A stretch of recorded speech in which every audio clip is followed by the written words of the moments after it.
우리 오늘부터는 창세기 말씀을 함께 시작해 보려고 합니다. 여러분도 잘 아시다시피 창세기는 성경의 첫 번째 문을 여는 책입니다. 그 이름이 나타나는 것처럼 하나님께서 이 세상을 어떻게 창조하셨는지, 또 그 창조의 과정 가운데 어떤 뜻과 어떤 목적이 있으셨는지, 어떤 마음을 가지고 이 창조 세계를 사람들 앞에 펼쳐놓으셨는지에 대해서 우리에게 생생하게 들려주는 책입니다. 하지만 창세기는 단지 어떤 세상의 시작만을 말하지는 않습니다. 이 창조 세계 안에서 사람이 어떻게 어떤 존재로 지음받았는지, 하나님께서 사람을 향해 가지신 그 뜻은 무엇인지, 원래 하나님께서 의도하시고 뜻하신 창조 세계 안에서 어떻게 사람과 하나님이 동행하면서 함께 더불어 누리려 했던 행복에 대해서 우리에게 말해주는데요.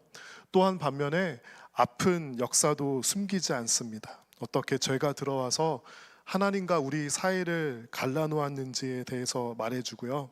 단절 가운데 아픔이 우리의 삶 가운데 어떻게 찾아왔고 어떤 영향을 끼치는지에 대해서도 말을 해줍니다.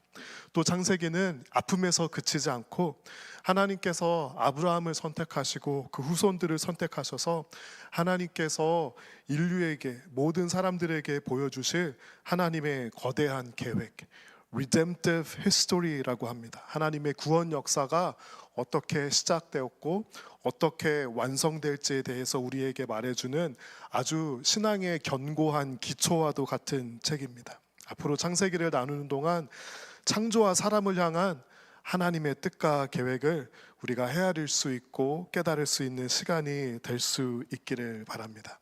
우리 창세기 1장 1절과 2절을 함께 1절부터 한번 읽어보면 좋겠습니다. 태초에 하나님이 천지를 창조하셨다. 우리 영어 성경에는요, 이 태초에라는 단어를 in the beginning 이렇게 표현을 하고 있습니다. 여러분, 태초에라는 말이 어떤 뜻일까요? 이 단어의 의미를 곰곰이 생각해 보니 이 태초에라는 단어 가운데 참 많은 의미와 뜻이 담겨 있다는 생각이 들었습니다. 그뿐만 아니라 이 태초에라는 단어는 사람은 감히 사용할 수 없는 단어이구나, 하나님만 쓰실 수 있는 단어이구나 라는 생각이 들었습니다. 사람은 어떤 시작점을 말할 때 그 시작점 전에 있는 어떤 frame of reference가 있습니다. 어떤 사람의 자서전을 읽는데 예를 들어서 이렇게 그 자서전이 시작되었다고 해봅시다. 내 삶은 1970년 12월 어느 추운 눈 오는 날 밤에 시작되었다. 1970년이 그 frame of reference겠죠. 서기 1970년이 있고 12월에 어느 추운 눈 오는 날 밤, 또 병원 기록이라는 그런 레퍼런스가 있을 수도 있고요. 또 부모의 입장에서는 그 아버지가 몇 살 때, 어머니가 몇 살 때 우리 아이가 태어났다, 이런 다양한 레퍼런스가 있습니다. 사람의 삶은 절대적인 기준이 아니라 어떤 프레임 오브 레퍼런스에 의해서 상대적으로 위치하고 있는 것이 사람이 이야기하는 시작점일 것입니다. 하지만 창세기 1장 1절에 이 태초에 in the beginning은 그 의미가 완전히 다릅니다. 태초라는 단어에 그 다른 어떤 frame of reference가 없습니다. 절대적인 시작점이었던 것이 바로 이 태초가 성경이 말하는 태초입니다. 사람은 하나님께서 바운더리로 세팅해 주신 시간 안에 거합니다. 그리고 그 공간과 제한 안에서 우리는 우리의 삶을 살아가고 여러 가지 관계도 맺고 생산적인 활동을 합니다. 그런데 이 태초에라는 단어는 그 시간과 공간과 물질과 생명의 바운더리 안이 아니라 하나님께서 이 모든 창조 세계 바깥에서 처음 시작하셨을 때라는 것을 의미하는 것입니다. 여러분 한번 생각해 보세요. 시간 또한 하나님의 창조일까요?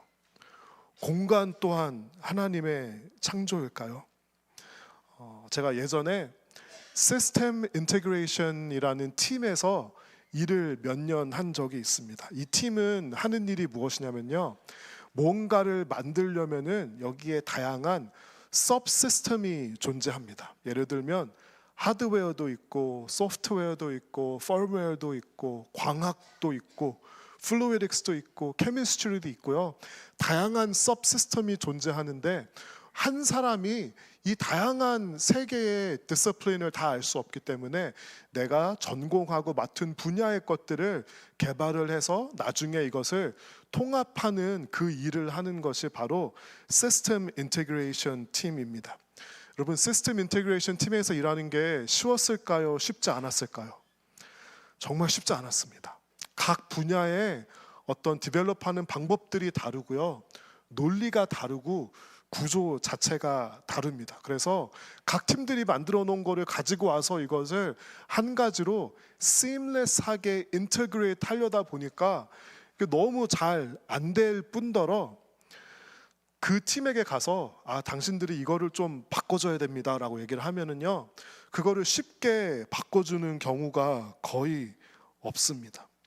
여러분, 우리 하나님께서는요, 이 세상을 창조하실 때 시간이라는 것이, 공간이라는 것이, 빛과 물질이라는 이 다양하고 고유한 서브 컴포넌트 시스템이 seamless하게 인테그레이트하는 그 태초의 세상을, 천지를 창조하신 것을 우리가 생각해 보면 참 어떻게 이렇게 아름다우면서도 조화로우면서도 완벽하게 다양한 어떤 본성을 가지고 있는 것이 우리가 아는 이 세상에서 seamless하게 인테그레이트 될 수 있었을까? 이 많은 것들이 바로 태초에라는 단어에 녹아져 있는 것입니다. 우리 2절부터 4절 같이 읽어볼까요? 땅이 혼돈하고 공허하며 어둠이 깊음 위에 있고 하나님의 영은 물 위에 움직이고 계셨다. 하나님이 말씀하시기를 빛이 생겨라 하시니 빛이 생겼다. 그 빛이 하나님 보시기에 좋았다. 2절에는요, 하나님의 창조에 과정이 있었음을 우리에게 알려줍니다. 한꺼번에 짠 파이널 모습으로 나타나는 것이 아니라 땅이 처음에는 혼돈하고 공허했으며 어둠이 깊음 위에 있었다고 전달해 줍니다. 때로는 이 세상을 보고 우리의 인생을 볼 때 참 혼돈하다, 공허하다, 어둠이 깊다라고 느껴질 때가 있습니다. 그런데 하나님께서는 창조를 저런 곳에서 혼돈, 공허, 어둠에서 내버려 두신 것이 아니라 하나님의 이 완벽하고 아름답고 조화로운 창조의 마지막 모습으로 이 과정을 통해서 이끌어 가시는 하나님의 그 창조 섭리를 보게 될 때가 있습니다. 그렇기 때문에 우리 인생 가운데서도 때로는 혼돈한 날이 찾아옵니다. 공허한 때가 있고 어둠이 깊을 때가 있지만 그때 기억해야 할 것은 이것은 과정에 불과하다. 하나님께서는 하나님의 선하심으로 분명히 내 인생에 하나님의 선하심을 이룰 것이다 라는 것을 기억하는 것이 중요합니다. 우리 하나님은 질서의 하나님이세요. 혼돈하고 공허한 것에서 머무시는 하나님이 아니라 하나님께서는 참 질서를 좋아하시는 것 같습니다. 우리 집안이 만약에 혼돈하고 공허하다, 내 주변 환경이 어두컴컴하다, 우울감에 빠져 있다라고 느끼시는 분이 혹시 있다면 그것은 하나님의 본성과 하나님의 뜻과는 조금 거리가 있는 것입니다. 제가 예전에 어떤 사람의 집에 찾아간 적이 있습니다. 그런데 그 집안이 너무 어지럽고 정리가 잘 안 되어 있는 거예요. 내가 가서 좀 정리를 해주고 싶다는 그런 마음이 들고요. 그렇게 이야기를 해주고 싶었습니다. 하나님을 예배하는 예배자들은, 하나님을 섬기는 사역자는 질서가 있고 정리가 되어 있어야 합니다라고 그렇게 말을 해주고 싶었습니다. 만약에 우리의 삶 가운데 혼돈이 있고 어두움이 있다면 가장 먼저 하나님께 다가갈 수 있는 방법 중에 하나는 일단은 어두운 방에 불을 켜는 거예요. 정리가 잘 되어 있지 않고 질서가 어지러져 있다면 정리를 하면서 내 삶을 정돈하고 단장하면서 회복하는 것이 우리가 질서의 하나님 앞으로 한 발자국 한 발자국 나아갈 수 있는 아주 좋은 첫걸음이 됩니다. 하나님께서 가장 창조 세계 중에 처음으로 만드신 것이 참으로 심오합니다. 빛이에요, 빛. 여러분, 빛을 우리가 무엇으로 설명할 수 있을까요? 이런 물질들은 실체가 있어요. 질량이 있고 화학 구조가 있고 우리가 그래도 만질 수 있고 느낄 수 있고 비교적 잘 이해할 수 있는 것으로 만들어졌는데요. 왜 빛을 가장 처음 만들었을까요? 빛의 정체는 무엇일까요? 빛이 무엇이다라고 말할 수 있을까요? 빛의 질량이 있나요? 빛을 우리가 만질 수 있습니까? 사람의 언어로 빛을 그래도 설명해 보려고 한다면 파장이라고 볼 수도 있고 어떤 에너지의 한 형태라고도 볼 수 있을 것입니다. 그런데 하나님께서는 이 빛을 만드실 때 어떻게 말씀하셨죠? 어떻게 만드셨죠? 하나님이 말씀하시기를. 사람은 보통 이렇게 손으로 이렇게 하거나 컴퓨터로 작업을 해서 그렇게 만드는데요. 하나님께서는 빛을 만드실 때 말씀을 통해서 창조하신 거예요. 이 말씀한다는 것이 어떤 의미일까요? 하나님께서는 어떤 뜻과 의지를 가지고 무에서 유를 창조하시는 분입니다. 사람이 무언가를 만들었다, 발명했다, 창조했다고도 말을 할 수가 있겠죠. 우리가 요리를 하는 것을 생각을 해보면요, 요리하는 것을 정말 창조했다라고 말하기는 조금 어렵습니다. 왜냐하면 이미 존재하는 식재료를 가지고 가열을 하기도 하고 조합을 하고 형태를 바꿔서 이미 가지고 있는 것을 가지고 또 다른 형태와 모습으로 그냥 변형하는 것이다 라고 보는 것이 조금 더 정확합니다. 요리를 하면서 또는 사람이 무언가를 만들면서 우리는 하나님께서 세팅하신 철저한 바운더리 안에 있습니다. 질량 보존의 법칙이 있죠. 질량이 바뀌지 않아요. 연력학의 법칙이 있죠. 이 총 에너지의 이 양은 변하지 않습니다. 그런데 하나님의 창조는 그런 창조가 아니에요. 하나님께서는 말씀하심으로 무에서 유를 창조하시는 분이십니다. 이것을 조금 신학적인 언어로 ex nihillo라고 합니다. 사람은 we can only make something out of something. 그런데 하나님께서는 something out of something이 아니라 something out of nothing을 만드실 수 있는 그 창조를 창세기에서 말하고 있는 것입니다. 아주 본질적인 의미의 창조, 사람과는 완전히 다른 의미의 창조를 창세기에서 우리에게 말을 해주고 있는 것입니다. 또 하나님의 창조는 아주 치밀한 계획 속에서 진행됩니다. 창세기 1장에서 나타난 6일간의 창조는 크게 세 개의 단계로 나눌 수가 있습니다. 다음 슬라이드 보시면요, 첫 번째 날에는 빛을 창조하셨고, 둘째 날에는 하늘, 위의 물과 아래 물 사이의 공간을 열어서 하늘을 창조하셨고, 셋째 날에는 땅과 바다, 환경과 틀을 만드시는데 하나님께서 첫 3일을 사용을 하셨고요.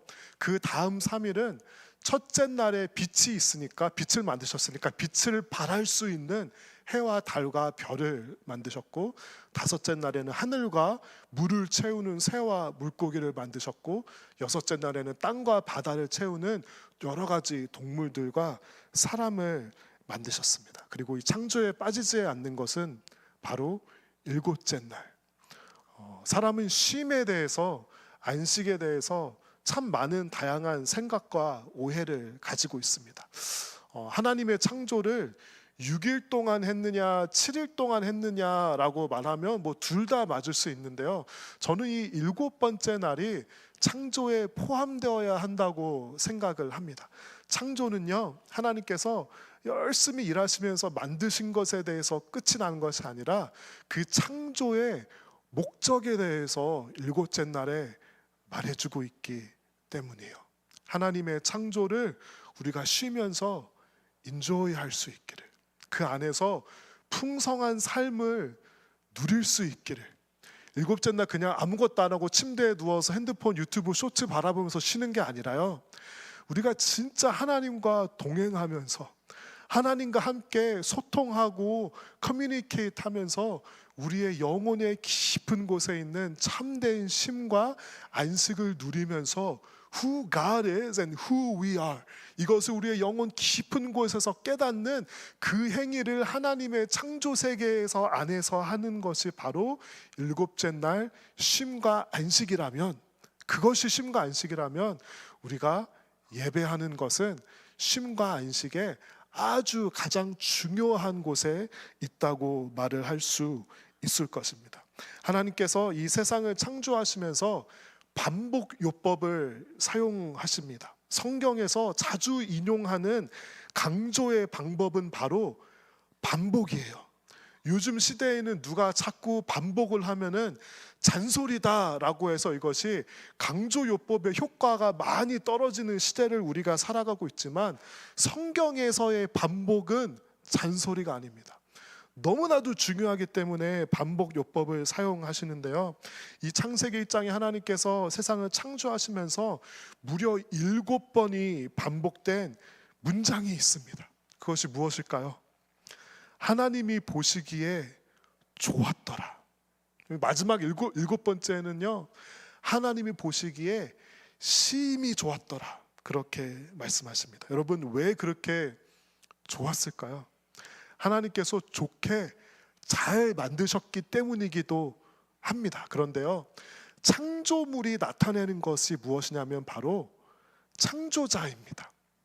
좋은 하나님이시기 때문에 능력이 있고 아름답고 이 모든 것을 창조하시는 하나님이시기 때문에 좋은 작품이 나온 겁니다. 모든 창조물에는 창조자의 마음이 투영되는 것입니다. 그래서 하나님께서 하나님 보시기에 좋았더라 라고 말씀하실 때 우리가 이 창조물을 통해서 창조자를 엿볼 수가 있는 것입니다. 아이들에게 그림을 그리게 합니다. 아이들은 참 순수해요.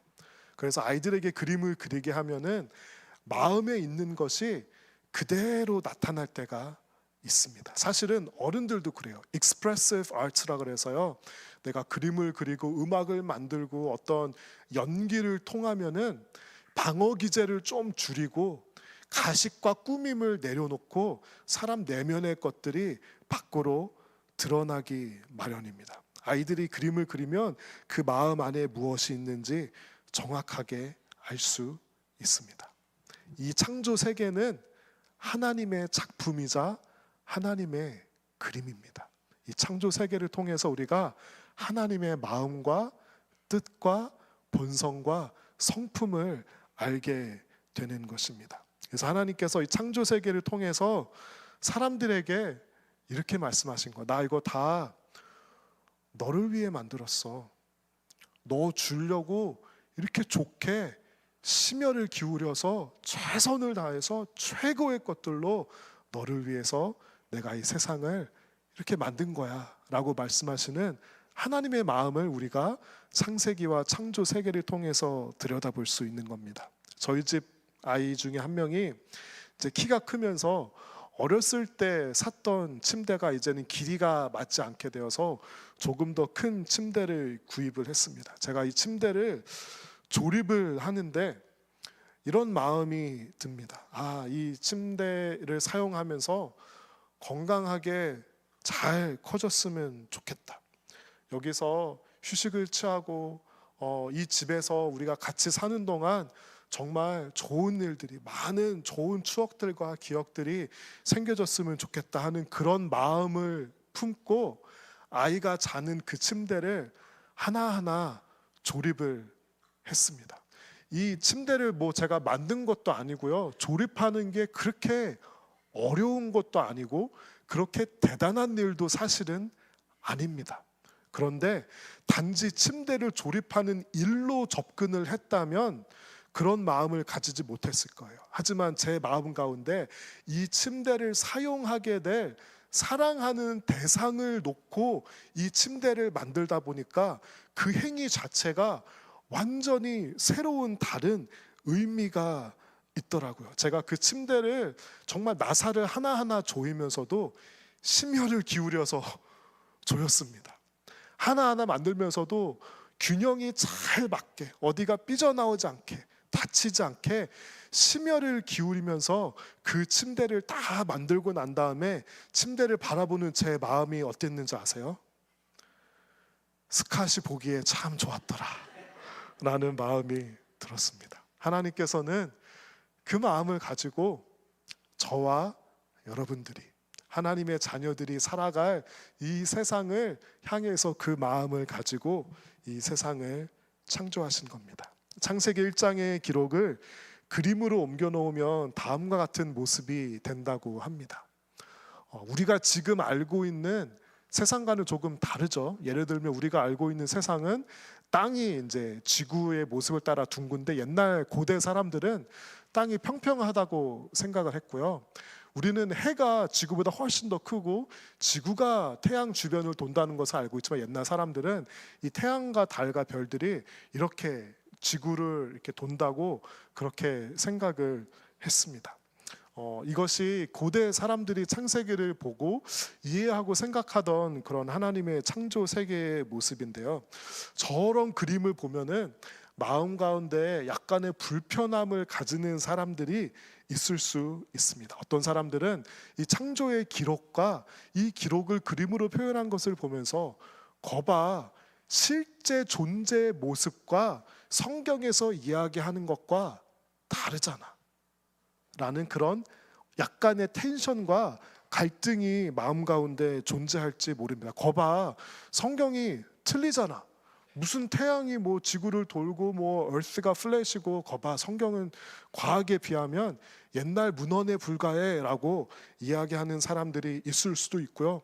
또 믿음이 아주 좋은 기독교인들은 성경을 증명하기 위해, 성경을 지켜내기 위해서 다양한 이론을 세우고 또 디펜드하고 이런 일들을 합니다. 그런데요, 여러분, 우리가 이 성경을 바라보는 관점이 오해하지 말아야 할 것이 있습니다. 성경은 과학적 사실을 정확하게 기록하기 위한 목적을 가진 매뉴얼이 아닙니다.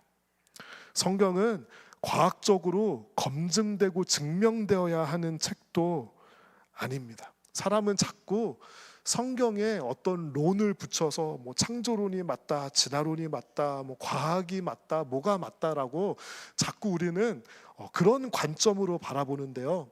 성경은 그런 관점을 우리에게 알려주는 것이 아닙니다. 성경의 본질과 목적은 그런 것이 아닙니다. 성경은요, 하나님께서 사람을 향해 나타내신 계시입니다.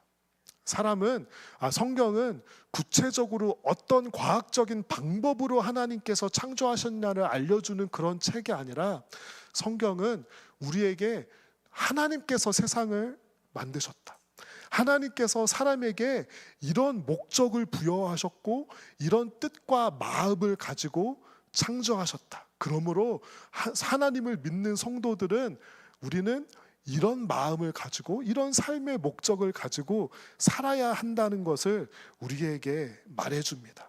과학은 메커니즘을 설명한다면, 신앙은 의미를 우리에게 해석할 수 있는 프레임을 제공해 줍니다. 그렇기 때문에 성경은 과학과 경쟁하지 않습니다. 성경은 과학이 답할 수 없는 질문을 묻고요, 과학이 알려줄 수 없는 하나님 안에서 우리의 인생과 창조 세계와 목적을 해석할 수 있는 신앙적인 의미를 제공합니다. 이 두 영역이 혼동될 때는 참 불필요한 대립이 생기지만, 각자의 영역이 구분될 때 오히려 더 하나님의 창조 세계에 대한 깊은 이해가 가능합니다.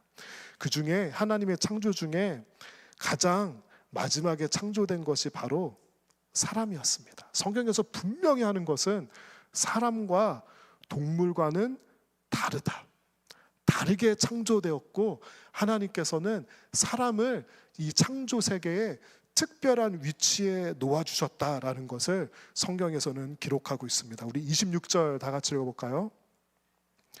하나님이 말씀하시기를, 우리가 우리의 형상을 따라서 우리의 모양대로 사람을 만들자.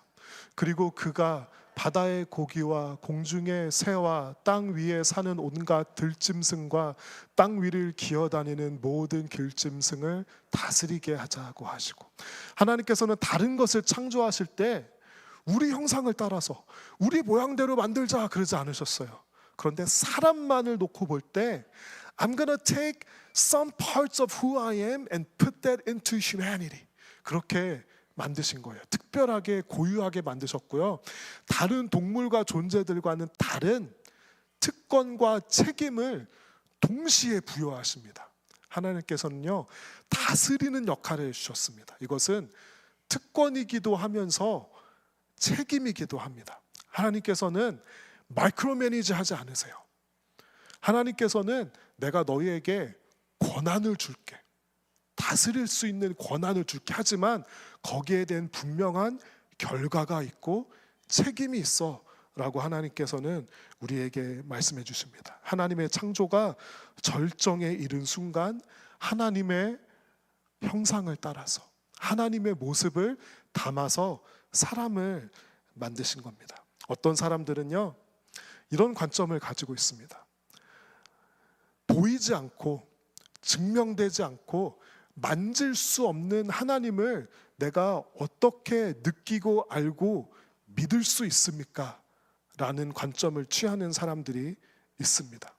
성경을 읽어보십시오 라고 이야기를 하면은, 하지만 이 성경에 적혀져 있는 것도 뭔가 내가 바로 믿기에는 좀 갭이 있는 것 같이 느껴지는 사람도 분명히 있습니다.